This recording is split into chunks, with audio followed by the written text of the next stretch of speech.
Supreme court ने judgement दिया था और उसके बाद किस तरह से अनुपालन उत्तर प्रदेश सरकार ने किया? देखिए, आप सभी साथियों को पता है कि असंवैधानिक तरीके से महाराजगंज जनपद मुख्यालय पर स्थित मेरे पैतृक मकान को तत्कालीन जिलाधिकारी ने गिराया था। इस मामले में मैंने सुप्रीम कोर्ट में 4 पन्ने की शिकायत की थी। इस शिकायती पत्र का माननीय सर्वोच्च न्यायालय ने स्वतः संज्ञान लिया और मेरे 4 पन्ने के शिकायती पत्र को रिट याचिका में तब्दील कर दिया और इसके बाद 6 नवंबर 2024 को ऐतिहासिक आदेश दिया जो देश भर में लागू होगा और कहा कि अब किसी के मकान को इस तरह तोड़ा नहीं जा सकता। इसके लिए जो प्रक्रिया है वो अपनानी होगी। मेरे मामले में माननीय सुप्रीम कोर्ट ने विध्वंस के लिए अधिकारियों को पूर्ण रूप से दोषी पाया और कहा कि याचिकाकर्ता मनोज टिबड़ेवाल आकाश की तहरीर पर सभी दोषियों के खिलाफ मुकदमा पंजीकृत हो। सभी 26 नामजद, जिनमें से वर्तमान आईएएस, वर्तमान IPS, PCS, PPS, national highway और पीडब्ल्यूडी के इंजीनियरों, पुलिस इंस्पेक्टरों, एलआईयू इंस्पेक्टरों, सब इंस्पेक्टरों सहित 26 नामजद और तमाम अज्ञात के खिलाफ एफआईआर कल रात में थाना कोतवाली महाराजगंज में दर्ज हुई है।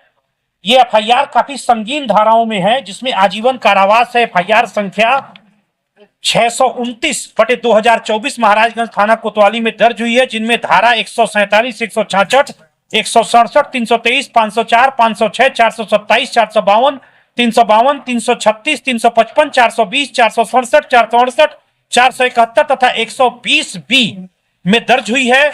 इसमें कई अज्ञात लोग हैं।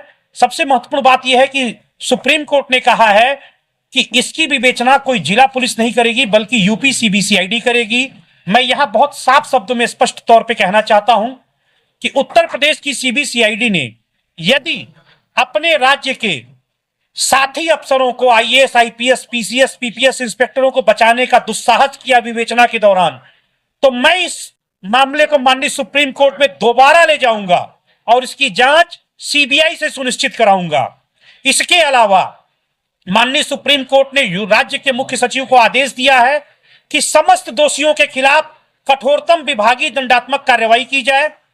मुझे राज्य सरकार पर दंडात्मक मुआवजा 25 लाख का लगाया जो मुझे दिया जाए याचिकाकर्ता को, और साथ ही मेरे मकान दुकान का सामानों सहित सभी चीज का मुआवजा दिया जाए।